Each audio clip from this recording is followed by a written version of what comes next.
자, 빨리 보도록 합니다. 21번 문제는 공장 임대차 계약이다 그랬습니다. 공장이라고 해서 이걸 확인 설명서 4번 서식이라고 오해하시면 안 됩니다.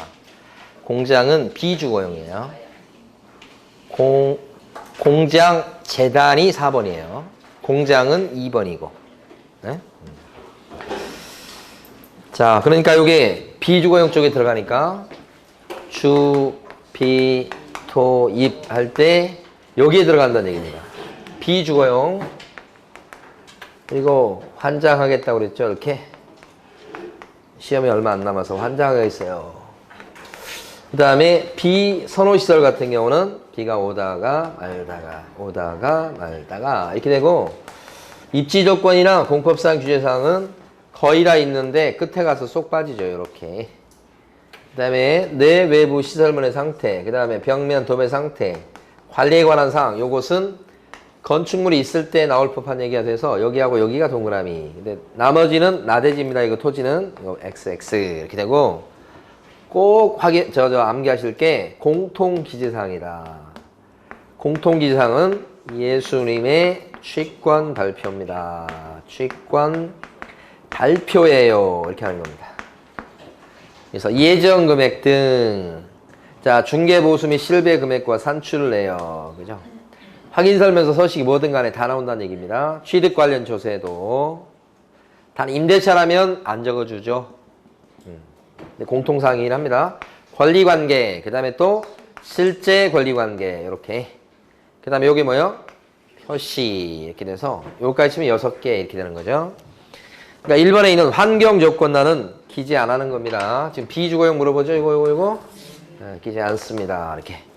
그 다음에 비선호시설란은 기재 안 씁니다. 2번 틀렸죠? 기재는 않는데 적는다고 돼 있으니까 틀린 거 아니에요? 3번 토지 이용계 공법상 이용제한 거래 규제는 요겁니다. 공법상 규제요. 적죠? 다만 여기 지금 문제는 공장 매매가 아니고 임대차라고 딱 돼 있어요. 그쵸? 이거 3번에 어려운 거예요. 3번이 임대차니까 그때는 적어줘도 되고 안 적어줘도 되고 기재를 생략할 수 있습니다. 이렇게 나오는 거잖아요. 3번은 맞는 얘기입니다. 틀렸다고 하시면 안 돼. 그죠? 네. 4번 관리에 관한 사항은 요 관리에 관한 사항은 비주거용 건물도 적어주는 거 맞죠? 기재합니다. 그 다음에 그 밖의 시설물 이렇게 되어 있는데 이것은 그 밖의 시설물은 공장이니까 정화조 용량뿐만 아니라 그 다음에 전기하고 물까지, 전기, 물, 용수시설까지 뭐니까요?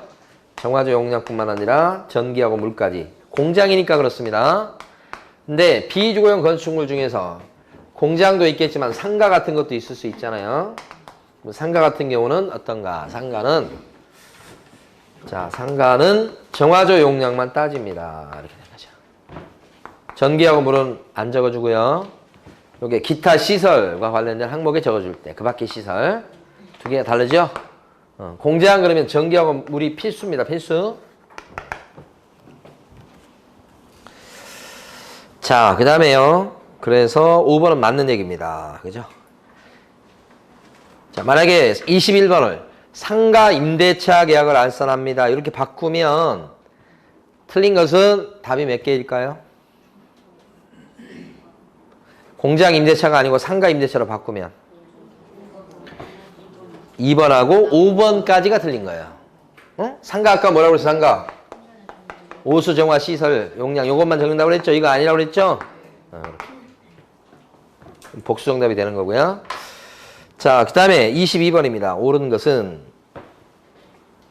1번에 보면 유통산업발전법 제2조에 따른 대규모 점포 또 준대규모 점포는 권리금 보장 규정은요 적용되지 않는다 이렇게 되죠. 1번 틀렸죠? 2번 금융기관 등은 우선 면접권을 행사하기 위해서 임차인을 대리하거나 대위해서 임대차 계약을 해지할 수는 없다. 자, 3번 서울특별시에 보증금 2억 원에 월세 800만 원이다 그러면 환산하면 얼마 규모죠 이거? 얼마요? 10억 규모죠. 10억. 10억이니까 이때는 권리금 보장 규정은 적용이 그래도 되죠. 초과해도.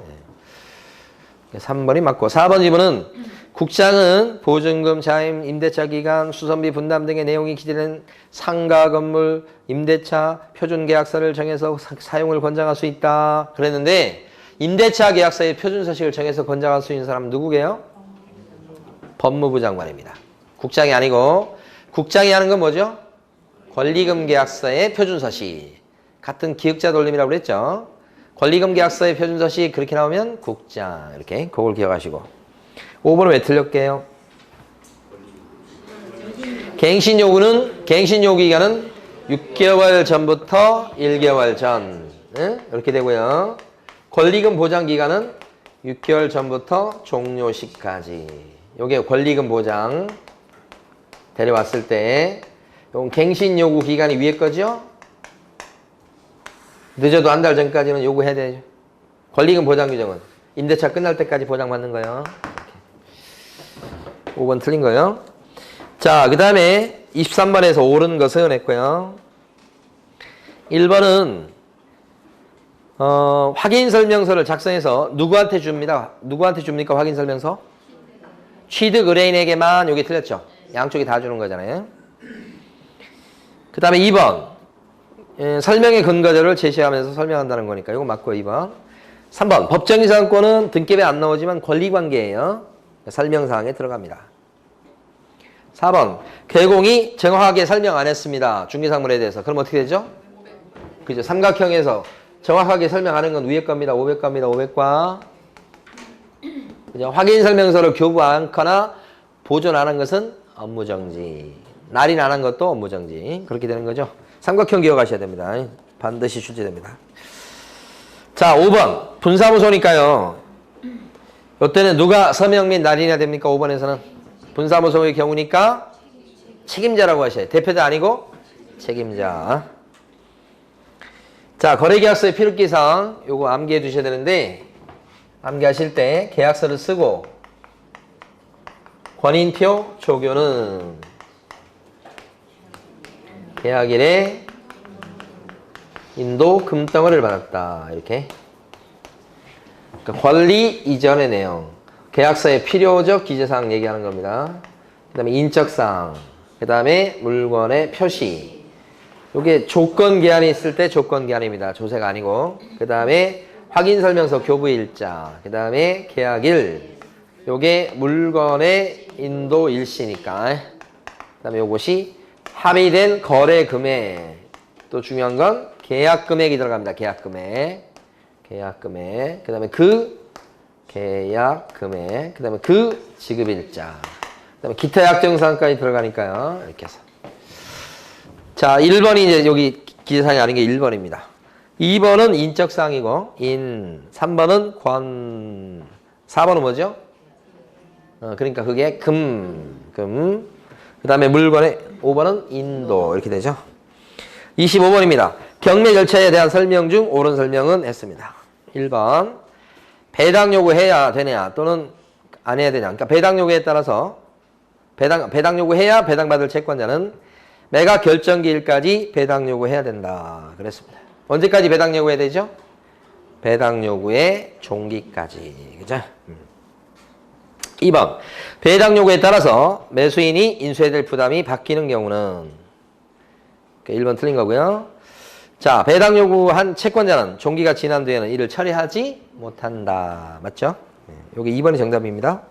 3번. 낙찰자 매수인은 매각 대금이 지급이 되어서 법원 사무관 등이 소유권 이전 등기를 촉탁한 때는 매각의 목적인 권리를 취득하게 된다.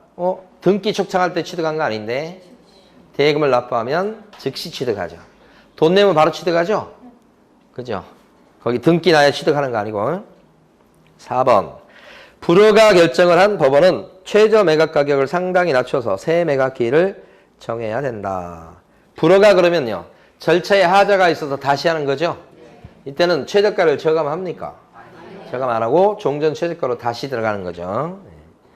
이것도 새 매각이라고 합니다. 근데 4번이 틀린 것은 상당히 낮추어 요 말이 들어가서 틀리죠? 5번. 배당받을 채권자가 낙찰자일 때는 자기가 낙찰 대금으로부터 배당받을 금액과 법원에 납부할 금액의 채권 상계 신청을 할 수 없다. 없다가 틀렸죠? 네, 여기 이제 낙찰받은 사람이 동시에 배당도 받는 사람이면 그걸 상계 처리합니다. 나머지 돈만 내는 거예요. 그러니까 낙찰받은 사람이 8억에 낙찰을 받았다. 근데 자기가 1등으로 채권자인데 받을 채권, 배당받을 채권이 6억이 있어요. 배당에서 받을 돈이 6억이 있으면 자기는 어떻게 해요? 8억에 낙찰을 받았으니까 2억만 내면 끝나는 거죠? 그게 상계예요, 상계. 여러분들도 이제 시험이 얼마 안 남았습니다만 여기 계신 분들은 다 합격하실 분들만 지금 남아 계신 거예요. 여러분들 합격하시고 나서 나중에 이제 여유가 되시고 시간이 되시면 우리 끝나고 나서 실무 강의 있거든요. 경매 강의도 있고 뭐 계약서 뭐 이런 것도 있고 그런데 그거 여러분들 여기 계신 분들 다 합격하셔서 다 들었으면 좋겠어요. 아시겠죠? 네. 우리 작년에 이제 이때쯤 경매 강의 들었던 수강생분, 남자 수강생분인데 그분은 뭐 무슨 고등학교로 얘기는 안 하는데 좀 이렇게 좀 유명한 고등학교인 모양이더라고. 그러니까 뭐 특목고나 이런데 선생님이었대. 영어 선생님. 근데 그분은 이제 몰랐는데 경매를 들어오셨어요. 중개사 공부 안 하고 작년 겨울에. 그래가지고 들으니까 무슨 말인지 알겠어요, 모르겠어요? 뭐 잘 몰라. 그래도 그분은 되게 긍정적이세요. 그래서 그냥 7번 경매 강의 하는데 다 끝까지 오히려 졸업생들은 막 나중에 가서 좀 빠지고 그러는데 이분은 끝까지 다 들으셨어. 그래서 중간에 이렇게 여쭤보니까 중개사 공부 한 적이 없다고 그러는 거야. 어떻게 알아들으세요? 하니까 그냥 그래도 그냥 그래서 분이 지금 중개사 공부를 올해 1년 동안 다시 했어요. 그래가지고 공부하니까 이제 좀 아는 것 같은 느낌이 든다는 거야. 중개사 공부를 하셨어. 여러분하고 똑같이 시험 봐 이제. 점수가 잘 나오더라고. 그러니까 거꾸로 하신 분도 계셔. 경매 문제 하시고 보니까 부동산 공부해야 되겠다. 하신 분 계시고. 저기 경매학원에서 강의를 해보면 거기 있는 수강생 중에 중개사 작식을 따서 오신 분도 계셔, 물론. 근데 그냥 아무것도 없는 상태에서 경매만 배우러 오신 분도 계셔. 근데 이제 중개사 작식을 따고 오신 분들은 대답이 잘 나와. 그리고 거기서 되게 아는 체. 딱 티가 나요. 공부하고 오신 분은 벌써 딱. 예. 자, 26번입니다. OX 하십시오. 했습니다. 기억번. 일반 중개계약서의 서식은 별지서식으로 정해져 있다. 별지서식이 법정서식? 일반 중개계약서 법정서식이 있습니다. 법정서식이 없다의 가장 대표적인 사례가 뭐예요? 거래계약서죠. 네. 니은번. 일반 중개계약서는 5년간 보존하셔야 된다. 5년 아닌데 3년도 아니고 몇 년간 보존해라 그 말 자체가 없어요. 네. 자, 디귿번. 일반 중개계약을 체결한 경우는 일반 중개계약서를 반드시 작성해야 되겠다. 아닌데 말로 할 수도 있죠. 또 일반 중개계약서는 법정서식이 있다고는 하지만 권장사항이에요. 꼭 써야 될 의무는 없겠죠. 권장이니까. 그래서 디귿번 X입니다. 그래서 OXX니까 정답 5번. 자, 토지거래에 관한 내용 중 옳은 것은 그랬습니다. 1번. 국장 또는 시도의사가 토지거래 허가구역을 지정코자 한다. 지정입니다. 지정. 지정이냐, 재지정이냐, 해제냐 잘 구별하셔야 됩니다. 지정코자 했을 때는 도시계획심의위원회 심의 전에 시도의사 또는 시장군수구청장의 의견을 청취해야 된다. 틀렸죠? 지정할 때는 의견 청취가 없고요. 바로 그냥 어떻게 해요? 도시계획심의위원회 심의를 거치고 그 다음에 지정 공고를 띄우고 그 다음에 알릴 사람한테 알리고 그 다음에 마지막에 열람을 하고 이렇게 4단계를 거치게 되죠. 지정. 심의가 의견 청취가 없죠. 처음에. 의견 청취는 어느 때 나옵니까? 이 지정이 아니고 재지정할 때는 여기 들어갑니다. 의견 청취. 나머지 똑같고. 자, 2번. 토지거래 허가구역의 지정은 지정 공고한 날 다음 날 여력이 생긴다. 허가구역이 되는 시점은 공고한 다음 날입니까? 5일 있다 허가구역이 되는 겁니다. 다음 날 아니고. 자, 디귿번. 3번. 국장 등이 특별히 따로 허가 기준을 정한 경우가 아니라면 녹지 지역 내 임야의 면적이 200제곱미터다 그랬을 때 토지거래 허가를 받아야 된다. 녹지 지역 내 임야 그러면 임야는 중요하잖아요. 녹지 지역이 중요합니다. 100초가죠. 100초가 200은 그러니까 허가 받는 거죠. 3번이 정답. 4번. 국장 또는 시도의사는 허가구역에 지정사유가 없어졌다고 인정이 되면 지체 없이 허가구역의 지정을 갖다가 해제하거나 일부 축소를 갖다가 할 수 있다가 아니고 뭐요? 하여야 한다. 그죠? 그러니까 지정이나 재지정은 할 수 있답니다. 정책으로 보는 거예요. 근데 풀어주는 것은요. 개인의 그 사유재산권에 대한 침해라고 보기 때문에 사유가 있으면 무조건 풀어주어라. 지정 해제해라. 일부 축소해라. 이렇게 돼 있다고요. 5번. 민원 처리에 관한 법률에 따른 처리기간에 허가증의 발급 또는 불허가 처분 사유에 통지가 없거나 산매 여부 사실에 통지가 없을 때는 그 기간이 끝난 날 토지거래 계약에 관한 허가가 있는 것으로 본다. 그렇습니다. 끝난 날 아니고 다음 날 조심하셔야 돼요. 끝난 날 다음 날입니다. 이렇게. 자, 28번 갑니다. 자격정지에 관한 설명 중 틀린 것은 이렇게 했고요. 3번 지문하고 4번 지문 두 개만 보겠습니다. 3번 보시면 출제가 이룩한데 자격정지 처분 사유에 해당하고 3년이 경과했습니다. 자격정지 받을 짓을 하고 3년 지났다는 뜻. 시도의사는 그 소공에 대해서 자격정지를 할 수가 있다. 3년 지나도 자격정지는 업무정지하고 다르게 시효제도가 없다. 그 말이죠. 4번이 틀린 거예요. 4번 보시면 자격증을 교부했던 시도지사하고 사무소 수재직관할 시도지사가 서로 다릅니다. 그럴 때는 사무소 수재직관할 시도지사는 자격정지 처분을 하고서 공인중개사 자격증을 교부한 시도지사에게 통보해야 되겠다. 아닌데? 봐요. 사무소 수재직관할 시도지사하고 자격증을 교부한 시도지사가 이렇게 있을 때는 여기만 취소나 정지 권한이 있게 됩니다. 그러니까 여기는 뭐 하죠? 여기서는 필요한 절차를 모두 이행하는 데가 밑에 4죠. 그리고 이렇게 통보하죠. 4자 이렇게 되는 겁니다. 여기서는 가만히 보니까 지금 사무소 소재지 관할 시도지사는 자격정지 처분을 한 후 자격정지 못합니다. 자격 취소나 정지 처분은 여기서 못하죠. 그걸 뺀 나머지 필요한 절차를 모두 이행한 후 이렇게 되죠. 자격정지나 이걸 하고 나서가 아니고 그죠? 정지나 취소는 여기 위에만 하는 겁니다. 조심하셔야 됩니다. 4번. 자, 그 다음에 29번입니다. 절등치 사유에 해당하는 사유를 모두 고는 것은 자, 절등치에 해당하는 거 전에서 공부한 사보중학교 학생 이소양은 최근 1년 이내 성적이 업되더니 결국은 2등까지 했다. 이거 빨리 암기하셔야 되고 그 다음에 임등치 사유에 들어가는 거 보면 6개월 임시 이사를 겸직한 손기정 씨는 회사에다가 3번 이상 사금 22냥이랑 거금을 투자했다. 그런 건데 자, 어떤 건지 기억번호 뭐죠? 자격정지를 받은 소공으로 하여금 자격정지 기간 중에 중개업무를 하게 했다. 어떤 거죠? 그죠? 두 개가 있는데 요 두 번째 중입니다. 요거 절등침. 니은번 거짓으로 기재했다. 계약서를 개공이 그랬다는 거예요. 개공이. 자, 뭐죠? 어떤 거? 임등침이다. 니은번 거자를 동그라미 칠 수 있어야 됩니다. 디귿번 두 개의 중개사무소를 개설 등록했다. 이중 등록. 절등침이다. 이거.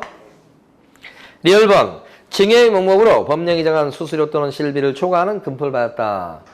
초과보수여서 금쟁이 들어가는데 요건데 요거 임등치입니다. 금쟁이는 절등치 아니고.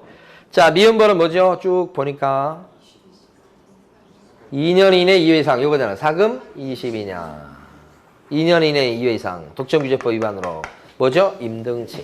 절등치가 아니고. 그러니까 여기서 절등치를 구하라고 했으니까 기억번하고 디귿번. 정답 2번이죠. 자, 30번을 보는 순간에 10등이 떠올라야 됩니다. 10등. 자, 신고 관청이 과토를 물리는 경우가 있죠. 어떤 경우죠? 실거래가 신고물을 위반했을 때죠. 그 실거래가 신고물을 위반했다 그랬을 때 신고 관청이 과토를 매깁니다. 세 가지 종류가 있는 거 아시죠? 첫 번째가 뭐냐면 거짓 신고했다. 5% 과태료죠. 대금 자료 내보라고 그랬더니 대금 자료 안 내더라. 3,000과죠. 또요. 나머지들은 전부 다 뭐예요? 500과죠. 이거 기억하십니까? 세 가지. 대금 지급 증명 자료 왜 자료를 안 냈다? 그거 뭐예요? 500과. 대금 자료 안 내면 3,000과. 신고 안 하거나 옆에서 신고하지 못하게 조장하거나 방조했다. 그러면 다 500과죠. 나머지는 이거 신고 관청이 물립니다. 근데 상대방이 만약에 실거래가 신고 의무를 위반한 요 사람이 개공이다 그러면 개업공인중개사한테는 등록관청이 있을 거 아니야? 그래서 요 등록관청에다가 이 사람은 과태료 얻어맞는 그 기록에 대해서 뭐예요? 알려주게 돼 있다. 이렇게. 통보죠, 통보. 신고관청이 이 사람이 이걸 이런 위반 행위를 해서 이런 과태료를 갖다가 이 사람한테 부과했다면, 이거 과태료 매겼다면 이런 과태료를 매기고 나서 누구한테 통보해 주시라? 등록관청에 통보. 언제까지 통보합니까? 10일 이내 통보죠? 한 번도 나온 적이 없는 겁니다. 어디에 통보합니까? 등록관청에. 그래서 10등, 열 예방 10등 이런 거 기억하셔야 돼. 자, 31번 거래 신고 제도 관련된 설명 중 틀린 것은 이렇게 했고, 자 1번 이건 좀 더 중요한 질문들이 많이 있어서 보도록 합니다. 자, 개업공인중개사가 계약서를 작성 교부했을 때는 당사자는 신고무가 없잖아요. 1번 맞죠? 2번 건축물 분야에 관한 법률에 따른 공급계약을 체결한 경우, 건축물 분야에 관한 법률 들어보셨죠? 이것도 거래 신고 대상이 된다. 3번 부동산 등의 매수인은 신고인이 신고필증을 받은 때는 부동산 등기 특별조치법 제3조의 1항에 따른 검의를 받은 것으로 본다. 이것도 간간히 나오는 거고요. 4번이요. 아직 안 나왔습니다만 출제가 유력한 거. 서공은요. 부동산 거래계약 신고서에 제출 대행을 할 수가 있어요.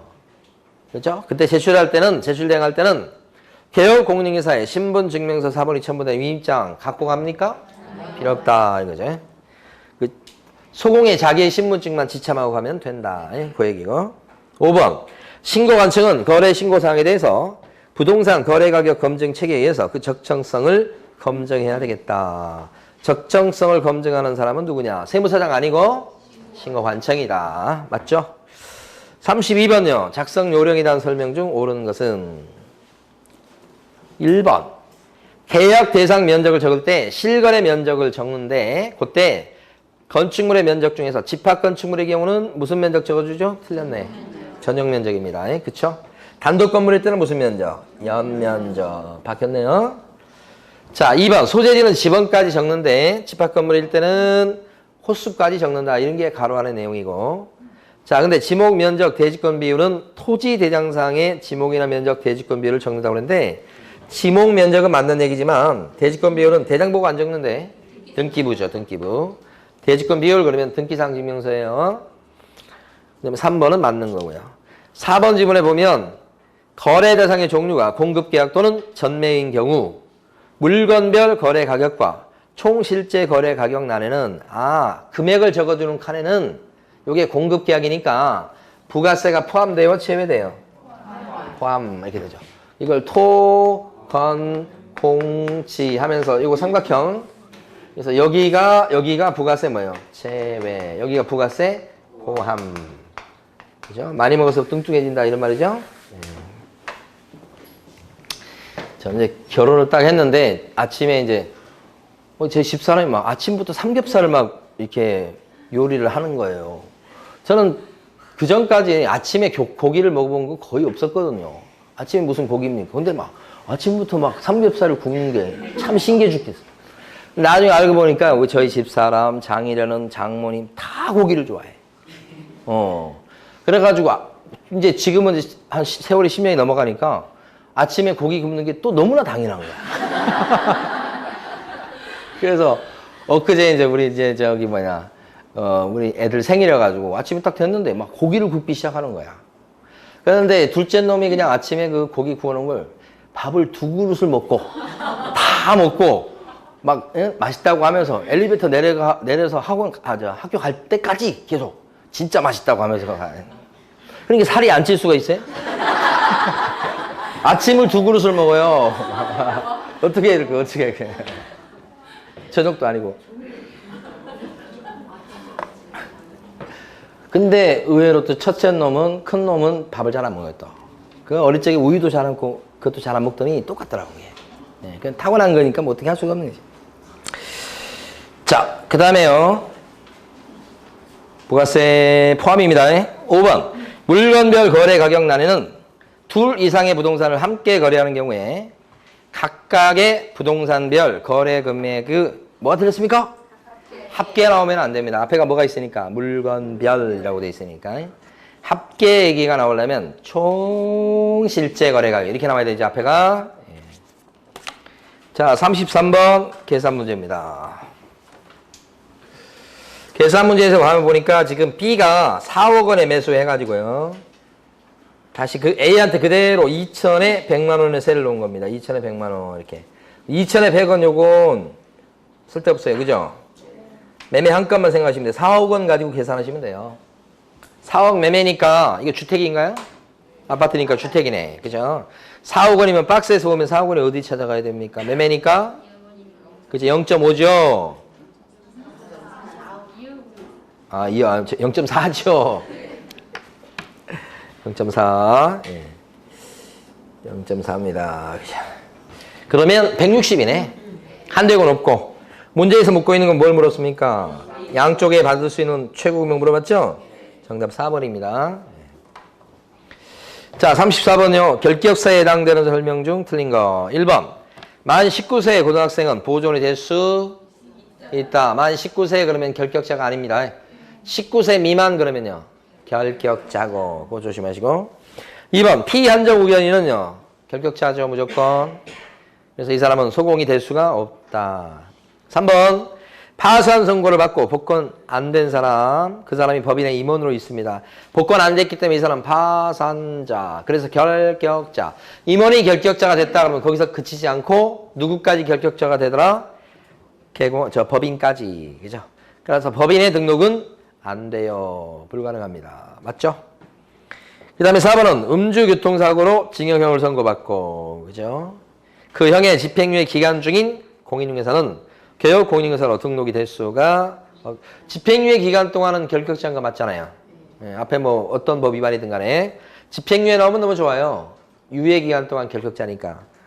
유예 기간 중에 등록은 안 되죠. 그래서 4번 옳은 거. 5번. 일반 사면 받은 자는 이렇게 일반 사면은 어떻게 돼요? 죄인이 아예 아닌 걸로 만들어 주니까 즉시 벗어나죠. 개공이 될 수 있겠습니다. 자, 35번요. 업무정지 사유가 발생한 날부터 몇 년이 경과하면 업무정지를 못 때린다? 3년. 삼합을 못 먹습니다. 여기는 폐업기간 얘기가 안 나오는 거예요. 폐업기간 얘기가 나오면 폐일업입니다. 폐업기간이 1년만 넘어가도 폐업 전 업무정지 받을 짓을 하는 사람은 영업정지를 안 받습니다. 이게 폐일업이에요. 근데 폐업기간 얘기가 안 나오면 어떻게 해? 삼합을 못 먹습니다. 폐업기간 얘기 안 나오면 3년 되는 거예요.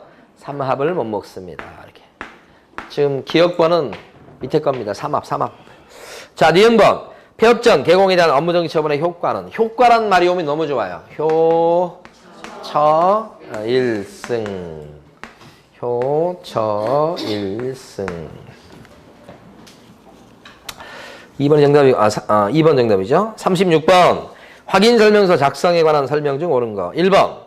비선호시설은, 비선호시설 그러면 혐오시설 같은 거 얘기하는데 개업공인중개사가 확인한 사항을 적어야 됩니다. 비선호시설은 크게 보면 기본 확인 사항 쪽입니까? 아니면 세부 확인 사항 쪽입니까? 기본. 그죠? 입관비는 예 줘버려라. 기표와 권공의 입관비는 예 줘버리세요. 이렇게 하는 건데, 그죠? 입관비. 기본 쪽이죠, 지금? 그러니까 요구 못하고 그냥 확인해서 기재한다. 이거 맞는 거죠? 그 다음에 2번. 취득 시 부담할 조세의 종류 세율은 중개가 완성된 때 지방세법의 내용을 확인하여 적습니다. 완성된 때? 아닌데 완성되기 전. 그죠? 어렵습니다. 2번. 임대차의 경우에는 제외됩니다. 그건 맞고. 3번. 건폐율의 상한, 용적률의 상한은 개업 공인중개사의 기본 확인사항으로서 토지이용 계획 확인서를 확인하여 기재합니다. 아닌데. 그죠? 요건 시군조례. 그죠? 건폐율의 상한, 용적률의 상한. 그죠? 자, 그 다음에 4번. 거래. 도시계획 조례가 있어요. 서울시 도시계획 조례. 그런 걸 확인한다는 뜻입니다. 시군조례란 말이. 4번. 예정 금액은 개업 공인중개사의 기본 확인사항으로서 중개가 완성된 때의 거래 금액을 기재합니다. 그랬어요. 완성된 때 아닌데? 완성되기 전. 그리고 앞쪽에 기본 확인 사항은 맞습니까? 예, 줘버려라. 까지가 기본이잖아요. 예, 줘버려라. 그러니까 이제 기본이고 그 다음에 세부로 넘어가죠? 예, 줘버려라가 그래서 전이잖아요. 세부로 넘어가기 전. 예, 줘버려라. 예전 금액이나 아까 나왔던 조세는 전부 다요. 넘어가기 전. 중개 완성되기 전. 완성되기 전. 했었잖아요, 이거. 5번 민간임대 등록 여부는 실제 권리관계란에 적는 게 아니고 어느 칸에? 그냥 권리관계죠. 민간임대 등록 여부는 등급에 안 나오죠? 그렇지만 어느 칸에 적는다? 권리관계란에 적는다. 자, 마지막 페이지.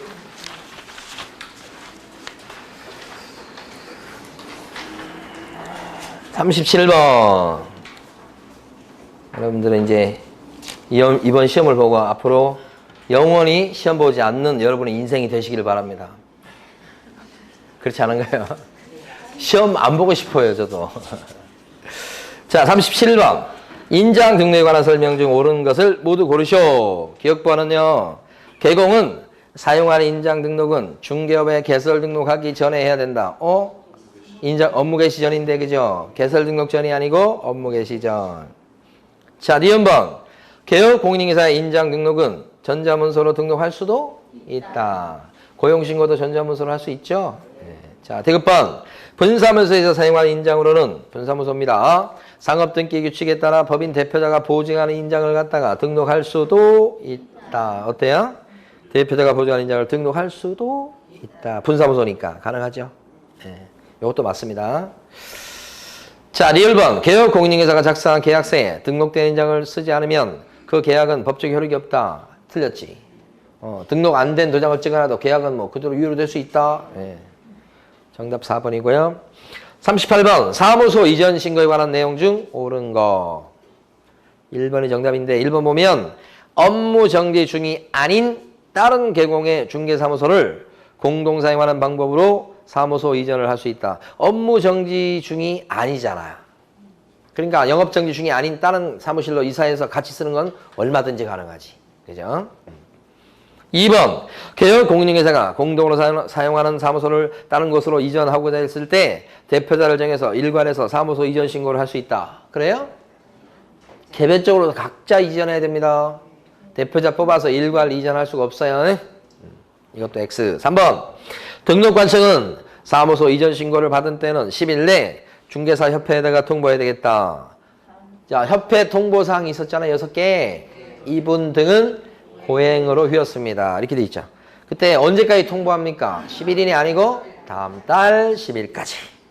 4번. 분사무소 이전 신고를 받은 관청은 분사무소의 이전 전 및 이전 후에 소재지를 관할하는 시정구청장에게 관련 서류를 갖다가 송부해야 되겠다 그랬는데 분사무소 이전이니까 그냥 통보만 합니다. 지체 없이 통보해요. 관련 서류를 송부해야 된다가 틀린 거죠. 5번. 서류 송부 요청을 받은 이전 전 등록관청은 이전 후 등록관청에 지체 없이 개설 등록증 등을 송부해야 되겠다. 등록증은 송부 서류가? 아니지. 대신중학교 1학년 기억하시죠, 그거? 네. 자, 39번. 업무 범위에 관한 설명 중 틀린 거. 1번. 법인인 개업공인인계사는 부동산 정보 제공에 관한 업무를 할 수가 없죠. 법인 개공은 14조에 업무가 나와 있는데 거기에는 경영정보 제공은 있어도 부동산 정보 제공은 없죠. 부동산 정보 제공은 누구의 업무인가요? 협회. 그래서 협회가 정보망 사업자라고 그랬어요. 네. 1번이 틀린 거. 2번. 모든 개공은 상업용 건축물에 대한 분양대행을 할 수 있다. 맞죠. 14조에 나와 있는 법인 업무는 크게 나눌 때 1번부터 6번까지 업무가 있고 그 다음에 마지막 7번 업무가 있고 7번 업무가 뭔가요? 이게 경공매 컨설팅이죠.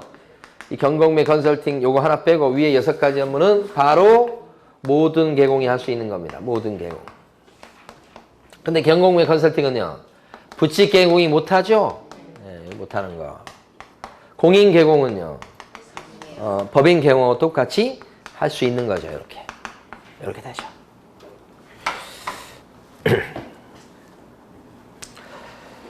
자, 그래서 이제 2번도 맞고요. 3번. 법인인 기업 공인인계사는 토지주택공사가 분양하는 토지에 대한 분양등을 할 수 있다. 분양대행, 대행이란 글자 오면 뭐예요? 상주대행, 상주대행. 토지 아니고 할 수 없죠, 그러니까. 4번 부칙 제6조 제2항의 개공은 경매대상 부동산에 대한 알선도 할 수가 없다. 알선도 못하고 대리도 못하고 일체 못하고. 5번 공인중개사인 개공은 상가 임대업을 할 수 있다. 조심하셔야 돼. 상가 임대업 할 수 있어요? 공인개공이? 할 수 있죠. 여기 보면 14조 법인 업무에는 상가 임대업, 부동산 임대업은 안 들어갑니다. 법인 업무에는 안 들어가는 거 아시죠? 임대 관리업이 들어가고 임대 관리업이 있잖아, 두 번째. 네, 근데 임대업 자체는 안 들어갑니다, 법인 업무. 그런데 우리 공인개공이나 부칙개공은 하지 마시오. 그거 빼고는 다 할 수 있기 때문에 우리 주택에 대한 또는 상가에 대한 임대사업도 가능해요. 네. 그래서 5번 맞는 겁니다. 5번 고르시면 안 돼요. 자, 그 다음에 40번입니다. 틀린 것은 기억범, 사례, 증여, 기타 어떠한 명목으로든 법에서 정한 모수를 갖다가 초과해서 금품을 받은 행위는 금쟁이죠. 금쟁이는 아까 뭐예요? 절등치예요, 임등치예요? 거금을 투자했다. 임등치잖아요. 등록 취소해야 되는 사유가 아니고 할 수 있는 사유다. 이렇게. 기억번 틀렸죠? 니은번 자격이 없는 자가 중개사무소 개설 등록을 하지 않은 채 부동산 중개업을 하면서 즉 무자격자가 무등록자가 중개업을 했다 이겁니다. 근데 손님인 거래 당사자와 체결한 보수 지급 약정은 효력이 없어요. 그러니까 직업적으로 중개업을 하는데 무자격자 또는 무등록 상태에서 하는 사람에 대해서는 돈 벌게 못 해주겠다 이 말이죠.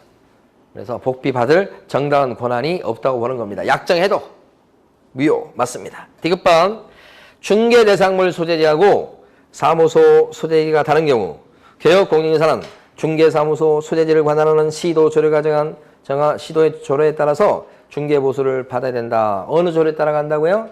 사무실 따라갑니다. 사장님 따라갑니다. 물건 따라가지 않고요. 이거 동그라미죠. 리얼번 개업 공인중개사와 의뢰인 간의 보수 지급 시기에 약정이 없을 때는 어떻게 됩니까? 거래계약 체결이 완료된 날이 아니고 언제가 돼요? 거래대금의 지급이 완료된 날로 한다죠? 그래서 여기 2번이 틀린 질문이 되겠습니다. 그러니까 기억번하고 리얼번이니까 정답 2번이죠? 네. 여러분들이 정말 1년 가까이 아주 힘들게 시험 공부를 해오셔서 어제도 이제 수업했던 그 학원에서도 보니까 수험생분들이 막 너무 불안해 하시더라고. 그렇게 불안해 하시면 시험장에서 어떻게 하시려고 그래. 그리고 제가 쭉 보면 합격할 수 있는 실력들은 여러분들이 지금 이 자리에 계신 분들은 이제 갖췄어요. 근데 시험장에서 그 실력을 제대로 발휘하셔야 돼. 실수하지 않으시고. 그렇게 하려고 하면 여러분들이 시험장에 실수하지 않게끔 컨디션 조절도 잘 하시고 마지막에 또 지나치게 무리하시면 안 돼요. 그죠? 마음이 조급한 건 사실인데. 그래서 시험장에서 좋은 컨디션으로 최선을 다해서 실수 안 하게끔 마무리를 하셔야 돼. 막 새로운 뭘 막 하려고 하지 마시고. 오늘 뭐 자료 하나 나눠드렸어요. 근데 여러분들이 공부하신 입장에서는 그 자료 한번 쭉 읽어보시고 봤는데 뭐 내가 모르는 거 있다 몇 개 체크하시고 읽어보고 그 몇 개 건지시고 버리시면 돼. 아시겠죠? 그리고 보시던 거 보시라고. 아셨죠? 그게 시간이 많이 안 걸리니까. 마지막에 이거 중요한 질문이라고 해서 이제 이거 실어 놓은 거니까 분량이 뭐 적진 않아요. 그러니까 한번 그냥 쭉 읽어보고 보시던 거 계속 보셔야 됩니다. 아시겠죠? 여기 계신 분들은 제가 다 합격할 것이라고 믿습니다. 실수하지 않으시고 잘 정리해 나가시면 좋겠습니다. 자, 고생 많으셨습니다. 네.